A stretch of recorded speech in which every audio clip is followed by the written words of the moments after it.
asalaamaaleykum suñu mbokk yi ak foo leen nekk fépp si àdduna tey nag dañu am plaisir homecoming recevoir koo xamante ni mooy Salam Fall Salam Fall kan la dina wax boppam Salam Fall mooy le directeur général le président directeur général bu ko mënee wax noonu de Seneweb mais balaa ñuy ñëw si Seneweb ñu ñëw Salam Fall comment allez-vous? Je vais bien merci Charles di nuyu aussi ñuy suivre émission bi.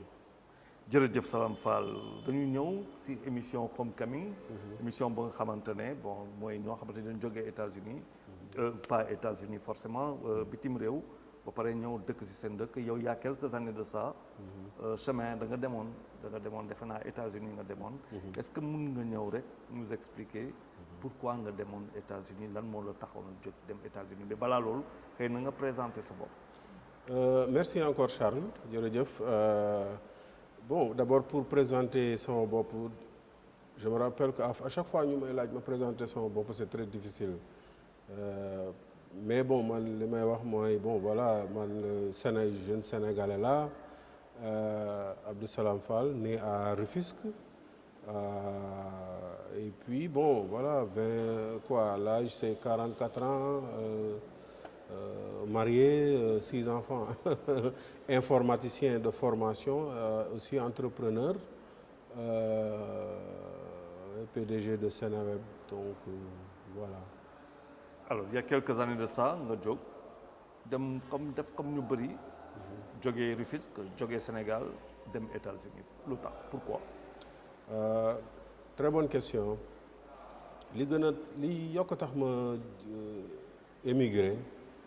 Bon du lu ma choisir bi may dem États-Unis dama doon fekk ji sama yaay parce que bon moom dafa yàgg émigré je peux dire que bi ma amee 5 ans ba léegi si la commencé émigré dans un premier temps dem na Côte d'Ivoire man fekkoon naa ko Côte d'Ivoire moi j'ai vécu en Côte d'Ivoire j'ai fait presque 5 ans là-bas et puis après moom bi muy dem États-Unis il fallait que man ma ñëwaat à la base ma ñëwaat Sénégal le temps moom mu dem États-Unis ba installé après c'est par la suite laa dem fekk ji sama yaay en 94 fekk mooy soog a pare am BFM si laa dem fekk ko donc c'est ce qui explique en réalité lu tax ma dem États-Unis. Alors comment ça s'est passé États-Unis dem nga foofu neexoon na yomboon na pour un jeune comme ça nga dem États-Unis dëkk boo xamante ne xamuloo ko anglais la ñuy làkk comment ça s'est passé? Non je peux dire que ça c'était un moment décisif ci sama dundin ndaxte bien sûr booy dem fekk ji sa parent sa yaay toujours loolu lu neex la donc li ci gënoon am solo c'était pas nécessairement dem États-Unis mais dem fekk ji sama yaay boo xam ne bon gisuma ko woon pendant 4 ans dañ doon wax téléphone rek bien sûr nag États-Unis bon bu dee da nga tàmm nekk Afrique ak yooyu boo demee États-Unis c'est vrai que bien sûr le contraste est vraiment dafay feeñ quoi donc moment de découverte la woon surtout que man dama bëgg di jàng lu bari lu bees dama bëgg damay bëgg di xam yu bari damay gëstu ak yooyu donc bi ma demee foofu bon genre li ma fa gis ak expérience yi ma fa commencé woon am c'était quelque chose d'assez excitant quand même et puis comme man dama bëgg jàng di xam ay opportunités je voyais que ay opportunités yu bari allaient s'ouvrir à moi dès les premiers jours apprentissage bu bari et puis xam-xam bu bari et voilà ay expérience yoo xam ne xamoon naa ne quand même ça allait un peu changer ma vie. fan nga daloon ci États-Unis? En fait bi may soog a dem États-Unis bizarrement maa ngi woon fu ñuy wax 16th Street Washington DC te 16th Street ñun fi ñu dëkkoon boo ko longé disons quinzaine de minutes en voiture yaa ngi direct buntu Maison Blanche donc foofu la wàcc quoi. Impressionné par ça? Effectivement mais tu sais da nga daan toog di gis ci actualité bi ñuy wane Maison Blanche di wane Capitole di wane yenn yi et voilà du jour au lendemain yaa ngi au fait dans le centre du monde dans le centre dans le centre de la diplomatie mondiale. De la première puissance de la première puissance mondiale aussi. Donc, c'était assez impressionnant, mais ça m'a permis aussi de me démystifier affaire yu bari, et ça, c'est quelque chose de bien, quoi. Est-ce que ça a été aussi déterminant dans la prise de décision du leadership? Est-ce que bu nga ñëwee foofu peut-être États-Unis si nga yaa ngi ne sànq outil xam-xam apprentissage. da nga se rendre compte que fii moom beneen monde la buy offrir ay perspectives nga xamante ne moi qui était peut-être petit, qui me voyais petit, ici la possibilité de devenir beaucoup plus grand. Effectivement, et loolu c'est un point important parce que man ce que li me permettre def mooy démystifier beaucoup de choses. Je me suis rendu compte que bon, voilà, c'est juste des êtres humains comme moi, juste que bon, ils sont américains et ils ont une autre manière de penser. Je me suis dit bon, comme je suis là, je vais essayer de m'imprégner le maximum possible. Et puis ma gis ne au fait il y a pas de secret, ñoom liggéey la ñu xam. Et c'est foofu laa commencé quand même à me inculquer son bopp ne liggéey rek a wóor quoi. Donc et si je veux vraiment, en fait je peux dire que bi ma demee États-Unis la gën a réaliser que ne àdduna lépp loo bëgg a réaliser boo ko gëmee te nga def ci sa aqulaay taala nga def ci sacrifice yi nga ci war a def, eh bien di nga ko réaliser. Voilà, donc loolu la ma sama premier moment yi ma àgg foofu ak yenn expérience yi ma am, c'est la réaliser ne que bon voilà comme on dit en anglais, the sky is the limit. Foofu laa xamee ne bon lépp li ma limité c'est dans la tête. lu ma bëgg a réaliser je peux le faire. yow il a fallu nga dem États-Unis pour nga comprendre que les choses ak lu mu munti rëy boo ko démystifier di nga fa mën a am, mais fokk nga gëm sa bopp. liggéey bu bëri. Mais américains yi ñoom lu la doon gisee. Bon américains yi je peux dire que bon nu ñu lay gisee toujours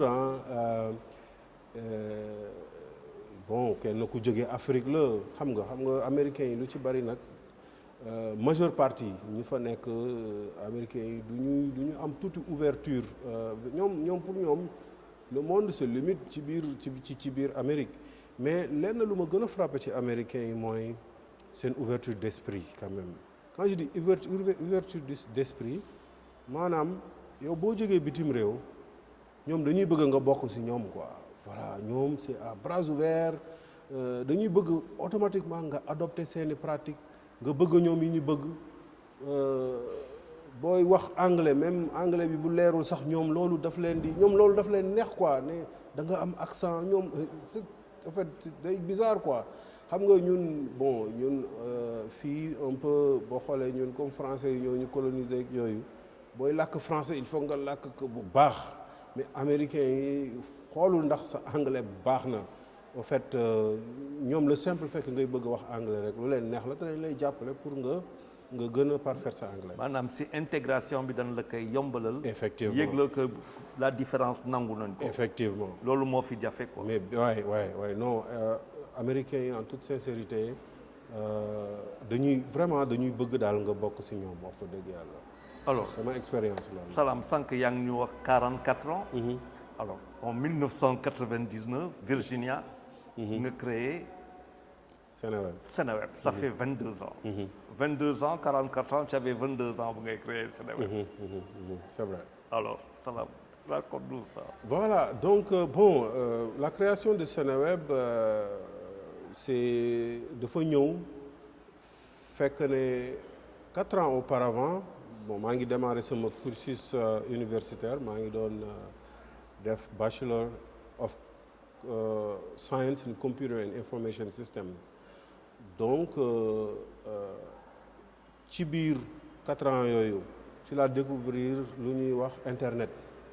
Benn jour ma nekkoon ci laboratoire bi nekk université parce que foofu lañ doon defee suñuy yenn exercice yooyu sama benn ku ma bokkaloon classe un Indonésien qui était là-bas, voilà wan ma internet.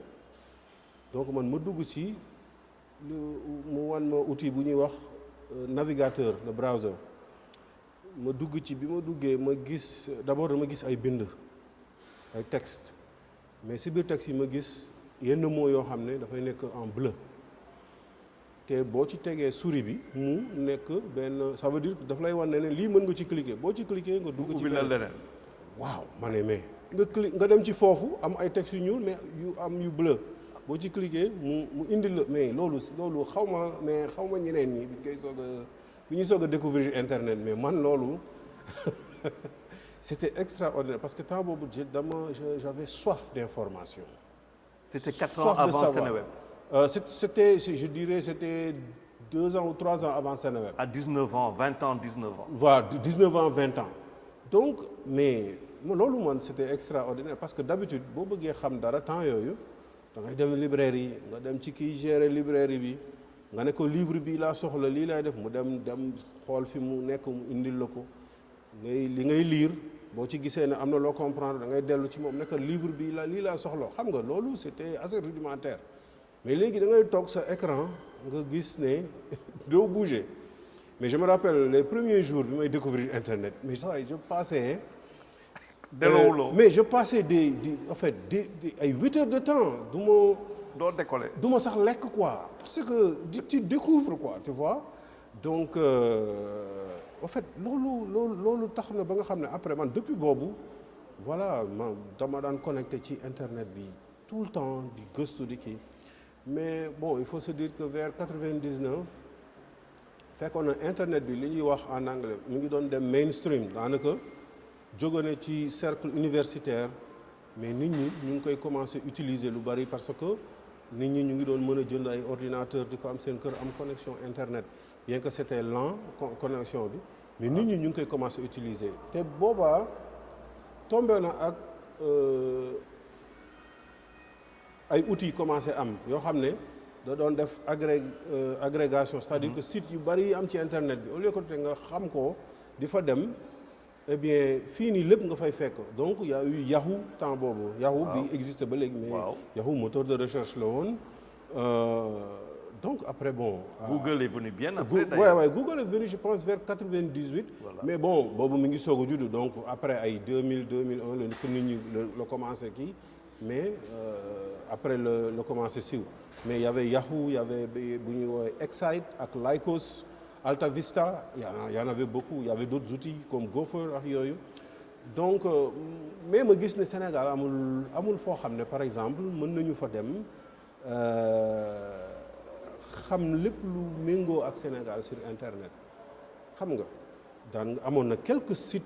Oui, je pense qu'il y avait Rewmi qui existait peut-être. Non, Rewmi non. Pas encore. Non, pas du tout. Il y avait Le Soleil. Le Soleil quand même a été l'un des premiers à être en ligne. Hein. Avec l'APS? Non, pas l'APS mais Le Soleil. Ah oui? Le Soleil, Le Soleil les débuts vers 99 2000. Le Soleil était d'abord mutiru site bi ça changeait presque chaque 6 mois ou chaque année. Vraiment Le Soleil ils étaient voilà au devant de cette révolution quoi.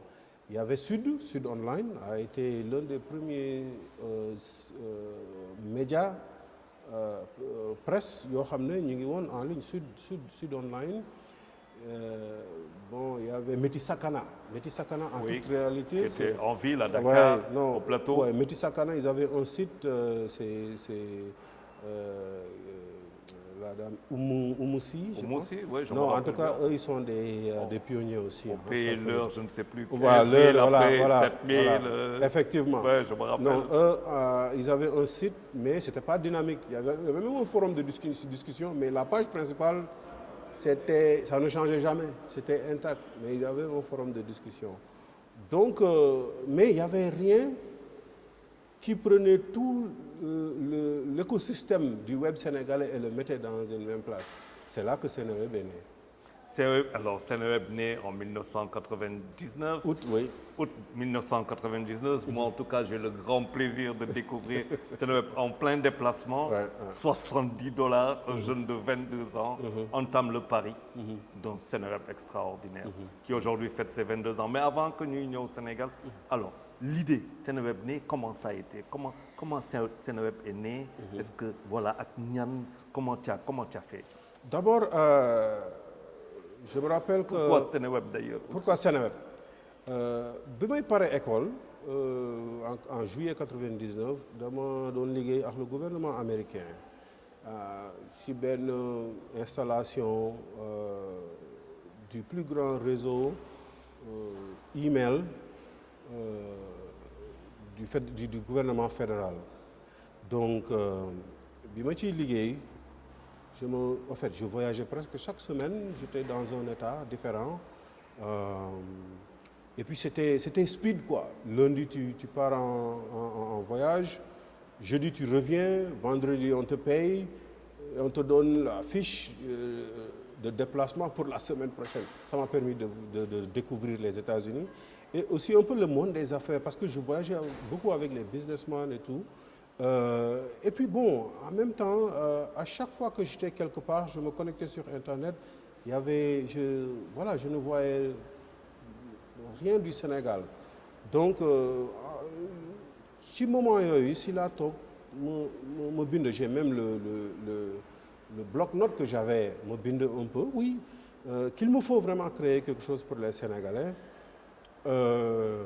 Et là, il me fallait maintenant, je sais pas, moi, bizarrement, très tôt, j'ai su que le nom, choisir un bon nom était vraiment capital à un site sur Internet. Donc, on commencé à faire différents noms, mais bon, j'ai pris le nom Sénégal, qui est Séné, et Web, après Web, qui est l'Internet, qui est une autre appellation du Web. Donc, c'est ce qui est devenu Sénéweb. Ça m'a pris, je dirais, environ quelques mois pour vraiment tomber d'accord. Donc, je l'ai lancé. Et puis, voilà, j'ai commencé d'abord l'autorité Green Card Amérique. Je me suis dit que ça va intéresser les Sénégalais de l'extérieur. Moi, je l'ai Google comme information. Bon, après, m'a transformé en moteur de recherche. Entre-temps, j'ai découvert Abidjan.net qui était déjà là. Oui. Donc, j'ai vu qu'eux, ils avaient un moteur de recherche et un forum de discussion aussi. C'est là que je Google un forum de discussion dans Sénéweb. Sénégalais ils commençaient vraiment à adopter. Et forum a commencé à marcher. Et il y a Daouda Mbaye qui est mon associé, fait que nous avons aussi école. Bi mu gisee site bi, bon, il m'a envoyé un message, il m'a dit que mais affaire bi c'est le mot qu'il avait utilisé tantôt, c'est this is the coolest thing around. Et Daouda qui est un homme bien, hein, qui est je dirais le partenaire idéal. Il m'a dit mais bon, il a vu que forum bi ça dérapait un peu. Mais bon, moi aussi de modérer, donc il a commencé à modérer un peu dans c'était le premier forum qu'on avait s'appelait Discuss. Et bon, voilà, il m'a rejoint, il modérait. Et c'est comme ça qu'on a commencé vraiment à avoir cette relation de travail. Alors c'était vers les 2000. Et voilà, depuis lors, voilà, on est devenus des partenaires. Et puis, il a beaucoup contribué parce que c'est un informaticien comme moi, mais lui il a fait les télécoms, mais bon, comme il est très curieux, voilà, il a même amour bi ma am ci informatique à internet, bobu la am aussi, donc voilà, on était là, on échangeait toujours sur ce qu'il faut faire. Et puis voilà, le site a évolué. Bon, moi, après, je me suis spécialisé dans la programmation. Je me suis rendu très tôt que pour être compétitif, il faut maîtriser ces outils. Genre, je ne vais pas trouver un logiciel fait ailleurs, je l'installe pour gérer Sénéweb. Bon, et s'il y a de nouvelles technologies qui arrivent, comment est-ce que je vais m'adapter? Je me suis dit, il faut que je maîtrise l'outil. Donc moi, je me suis concentré dans la programmation du site. Et Daouda, c'est lui qui, en quelque sorte, mettait le contenu un peu dans le site. C'est comme ça qu'on a travaillé. Alors, vous avez liggéey Sénéweb, mais tu es toujours aux États-Unis. Bien sûr. Des liggéey Sénéweb par rapport à d'autres activités. Et puis un beau jour, tu décides de quitter les États-Unis et de venir au Sénégal. C'est en quelle année? Comment ça s'est passé, préparation, Bobo? Bon, la préparation, je dirais que c'était from day one, c'est-à-dire à partir du premier jour. Parce que moi, dès que je suis arrivé aux États-Unis, c'est vrai, il y a l'expérience de l'apprentissage, des expériences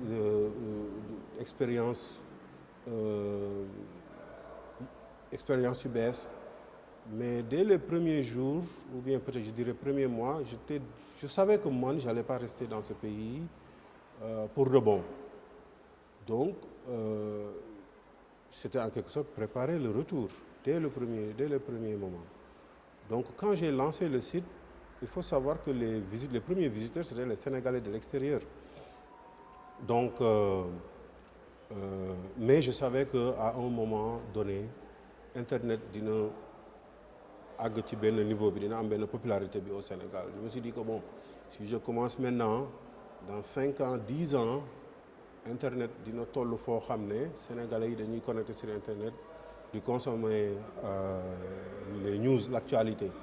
boobu dina fekk ne comme ñun ñoo fi jëkk ñun teel nañu préparer dinañu am assise boo xam ne au fait ça pourra être tourné ça pourra devenir un bon business bu ma demee bon en quelque sorte ça peut m'assurer un peu le retour.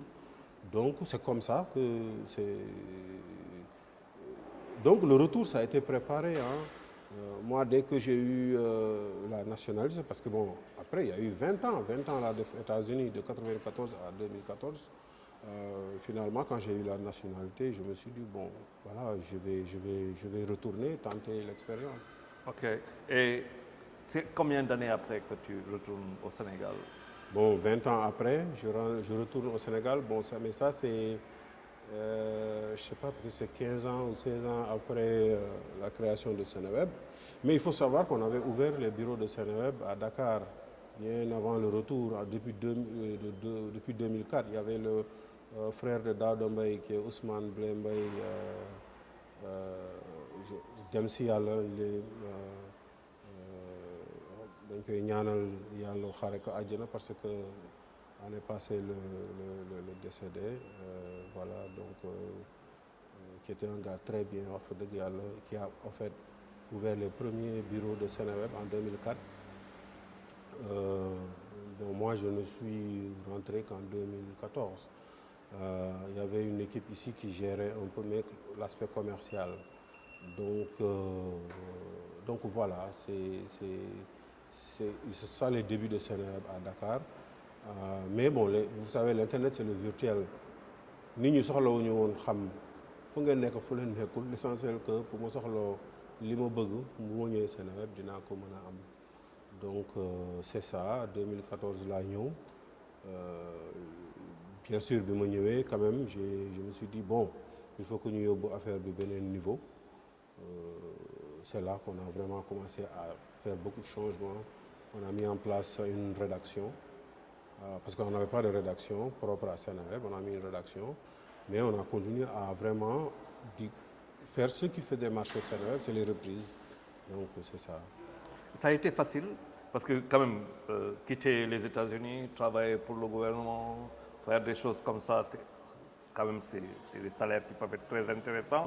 Comme États-Unis niveau googu yow nga décidé bàyyi loolu yëpp pour ñëw Sénégal. Est-ce que ça a été facile? Pas du tout, ça n'a pas été facile. Mais moi je dis toujours que... Pourquoi ça n'a pas été facile? Voilà. Moi je dis toujours que nit booy utal vision moo gën a am solo alal parce que vision boo ko amee tu deviens têtu. kooku mooy maanaam boo désiré benn affaire jàpp ko. téye ko bul bàyyi waaw c'est-à-dire que bul ci séntu li mu lay jural ci saa si na nga concentré vraiment ci réussir ko parce que boo ko réussiree après koom dina ci topp parce que bi may soog a ñëw quand même c'est vrai fekkoon na ni peut-être 13 ans de Seneweb yoo xam ne moi je ne vivais pas de Seneweb lépp lu Seneweb généré financièrement dañ koy dugalaat ci biir Seneweb. J'avais mon boulot à temps plein, Daouda avait son boulot à temps plein donc lépp lu Seneweb daan produire rek dañ ko ciy dugalaat. Donc bi ma ñëwee bon moi je me suis dit que bon voilà on a fait des sacrifices pendant 13 ans maintenant il faut récolter. Mais je viens, bien sûr, la concurrence est devenue rude. Les gens créent des sites, voilà, tout le temps. Mais heureusement que, bu fekkoon nañu commencé di louer suñuy espace publicitaire à Google et Google qui nous reversait une bonne partie quand même au fait parce que bon ñoom dañu lay louer espace bi def si publicité ils te reversent un bon pourcentage. Bon à un moment quand même bi ñu commencé am des dizaines ou des vingtaines de pages de millions de pages vues par mois ça devient une manne quand même. Donc bi ma demee ba nga xam ne li ma Seneweb di produiral c'est-à-dire que Seneweb bu produire par mois mën naa ci jël li nga xam ne moo doon l'équivalent de mon c'est-à-dire que mën naa ci jël dara ñu continuer di financer di financer ba pare li ma ciy jël méngoo na wala jege na li ma doon am avec un boulot à temps plein pour une télécom aux États-Unis je dis mais c'est le temps d'arrêter donc vers 2014 foofu la ñu àgg niveau boobu et là c'est là que je suis rentré. Alors donc yow yaa ngi nekkoon États-Unis où on parle souvent du rêve américain donc qui se réalise pour beaucoup en tout cas. ñëw Sénégal est-ce que ce rêve sénégalais finalement dont on ne parle jamais qu'on essaie de concevoir ensemble parce que yaa ngi koy concevoir aussi. bëgg na si est-ce que pour que mu exister est-ce qu'il existe ou pour mu exister qu'est-ce qu'il faut? Quoi, le rêve américain? Le rêve, oui, comme le rêve américain. Ah oui, non, le rêve sénégalais. Voilà, partons du rêve absolument. américain. Non, le rêve sénégalais, je pense qu'il existe. En tout cas, bon, mais ça demande beaucoup de sacrifices quand même. Parce qu'en fait, moi, bon, je pense en toute sincérité, man, si j'avais créé Seneweb au Sénégal, bon, est-ce que dina am benen liggéey boo xam ne quand même à côté dina me permettre li nga xam ne 13 ans après li ma teg mën na ma ko jural ak yooyu bon je pense que souvent contexte yi c'est différent en tout cas le fait que ma nekkoon États-Unis ça m'a facilité beaucoup de choses quand même. Maintenant est-ce que le rêve sénégalais existe? Oui, je pense bien parce que quand même j'ai vu d'autres personnes créer des sites ici qui n'ont rien à voir avec le Sénégal. Et ils sont au Sénégal et voilà qui arrivent à se faire quand même jusqu'à des centaines de millions ici. Donc je me suis dit l'essentiel c'est d'avoir une bonne vision et de vraiment comprendre l'outil et de ne pas se décourager. Il faut toujours persévérer. Donc et le Sénégal, le rêve sénégalais existe. Alors Seneweb avait une particularité. ba léegi am na particularité am c'est le rendez-vous bu mu amoon ak la diaspora. nit nekk ab bitim réew te ba pare internet tax bu mën a nekk en contact ak son pays. C'est quelque chose de très important. Seneweb a compté sur ça. Est-ce que c'est toujours aussi présent aujourd'hui ce dividende si on peut l'appeler de la diaspora? Non effectivement xam nga la diaspora mooy la base de Seneweb c'est la diaspora parce que boo demee même en ce moment au niveau de la diaspora ñoom site bi ñu gën a xam c'est Seneweb parce que Seneweb moo fi njëkkoon a nekk. C'est vrai qu'à un moment bi ñu commencé adapté wu ci parce que au début je peux dire que 60% suñuy visiteurs ils étaient au niveau de la diaspora 40% au Sénégal mais affaire bi dafa changé instant bi je peux dire que c'est 70% Sénégal 30% la diaspora. Éventuellement il faut nga adapter un peu le contenu aux réalités démographiques. C'est vrai que bon au début si la ñu gënoon am quand même une communauté de la diaspora qui était la base de Seneweb mais il y a eu plusieurs facteurs yoo xam ne ñoom ñoo tax ba maintenant au fait la diaspora n'est plus notre base parce qu'il y a eu l'avènement de Facebook.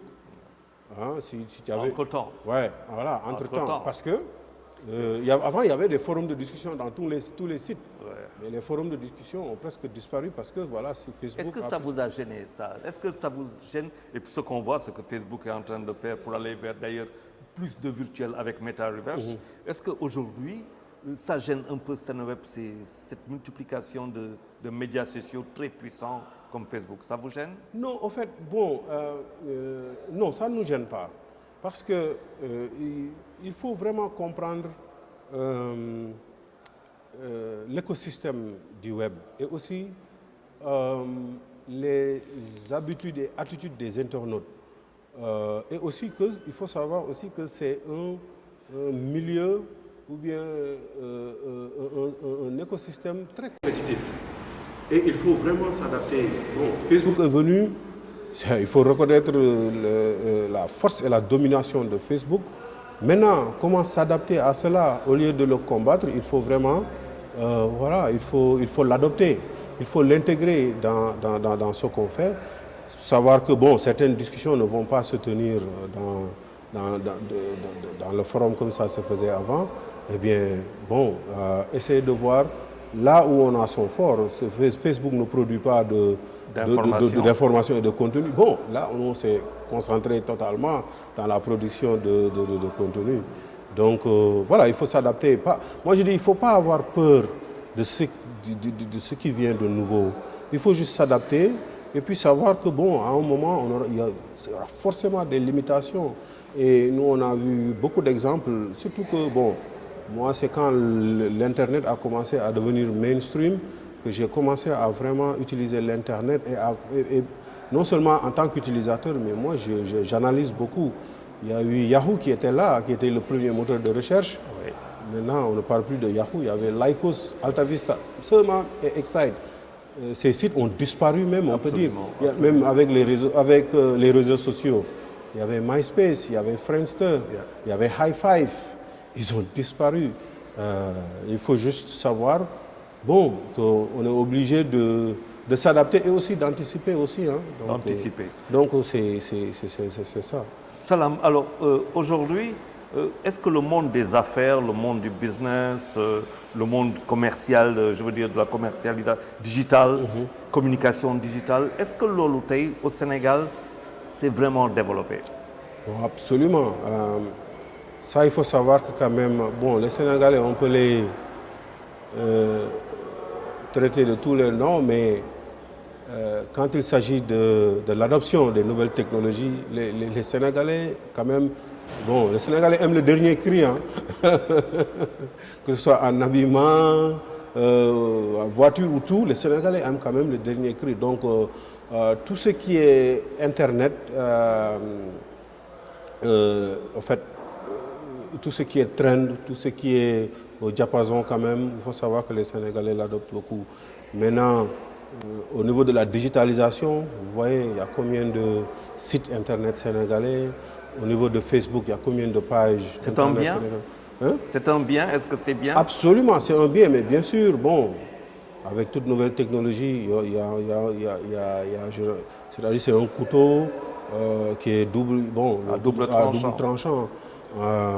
Mais c'est quelque chose de bien que les Sénégalais soient sur Internet et quand même qu'ils s'adaptent et qu'ils essaient d'innover. Il y a combien de community managers maintenant de nouveaux métiers? Oui, de nouveaux métiers, etc.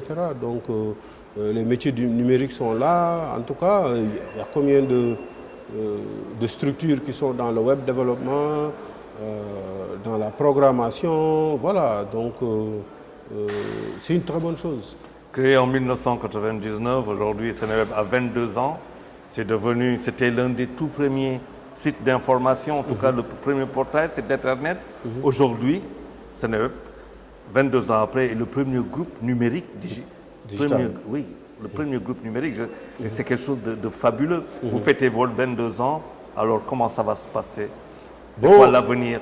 C'est quoi le projet, l'avenir? Oui, c'est vrai. Bon, les 22 ans, c'est en 2019 qu'on voulait marquer avec les 20 ans de Seneweb. Bon, mais il y a eu le contexte électoral de 2019. Et puis aussi la Covid-19, bien sûr. Donc, ce n'est que maintenant je peux dire qu'on peut souffler un peu. Et voilà, le staff a dit, bon, finalement, il faut qu'on célèbre. J'ai dit, bon, on y va. Et voilà, il y a eu beaucoup de changements. Maintenant, les perspectives, c'est vrai que maintenant, là, il faut vraiment... c'est-à-dire, on a fait venir les visiteurs. Maintenant, il faut leur offrir des services. Je vois une télé, il y a une web TV, il y a une radio TV. Une radio TV online. Il y a l'information digitale et qui sait peut-être les magazines digitaux qui arrivent. Jusqu'où va aller Seneweb? Salam? Oui, il y a d'autres sites. On a lancé un site People qui est Buzz Sénégal, qui est maintenant 3e. Donc en fait, derrière Seneweb, il n'y a que 2 sites qui devancent Buzz Sénégal, qu'on compte vraiment faire le premier site Buzz, parce que quand même le Buzz, les gens consomment ça. Donc il y a aussi des services à valeur ajoutée qui vont venir. Et bien sûr d'autres sites thématiques à mettre en place. Et vraiment une expansion dans la sous-région qu'on a lancé Ivoire Matin en Côte d'Ivoire il y a de cela 4 ans. Donc voilà, on va essayer de diversifier et puis diversifier l'offre et puis créer des services autour de Seneweb.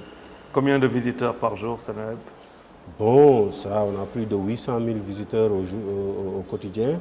Savoir que parmi ces visiteurs, il y en a qui sont derrière des adresses IP où il y a peut-être 10 ou 20 ou 4 ou 5 personnes. Donc, on estime à 1 500 000 les visites uniques au quotidien. Donc, voilà, c'est... Ça fait quoi, 10% de la population sénégalaise? Chapeau, c'est un énorme, merci. C'est un énorme score. Merci. Mais bon, on ne dort pas sur nos lauriers. On se dit, bon,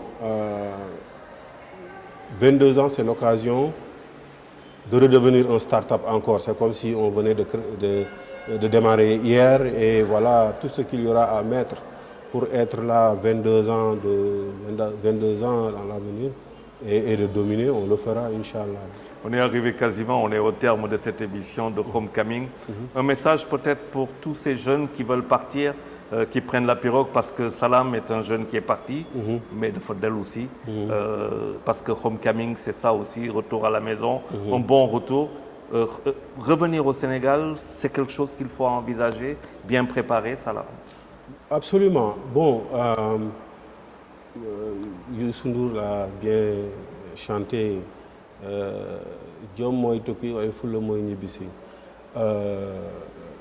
Vous savez, on peut réussir au Sénégal, même sans sortir du Sénégal. Il faut juste... il y a 2 jours, je faisais une conférence de presse et j'ai utilisé le terme que j'ai entendu il y a quelques années ici. Bon, j'ai oublié c'est qui l'avait dit. Khel du meuble. Il faut savoir faire travailler son cerveau pour le bien de la société. You have to have a purpose in life. Être utile, c'est important. Moi, je dis souvent, il ne faut pas toujours chercher à générer des revenus. Il faut essayer d'être utile d'abord. Et quand on est utile, mais bien sûr, les revenus vont suivre. Donc, le message aux jeunes, c'est de croire en eux, de savoir qu'on peut même bien réussir au Sénégal. Peut-être que sortir, ça donne l'expérience, ça donne peut-être des avantages compétitifs, mais bon, on peut bien réussir ici au Sénégal. Vous en êtes l'exemple parfait. C'était un plaisir de vous recevoir, Salam, sur Homecoming aujourd'hui. Donne rendez-vous pour un autre numéro à la prochaine. Merci Charles. En tout cas, c'est un réel plaisir pour moi d'avoir fait l'interview et puis de l'entretien et puis de partager mon expérience, espérant que peut-être ça peut inspirer d'autres jeunes à croire en eux et voilà, à réaliser des choses extraordinaires. Merci.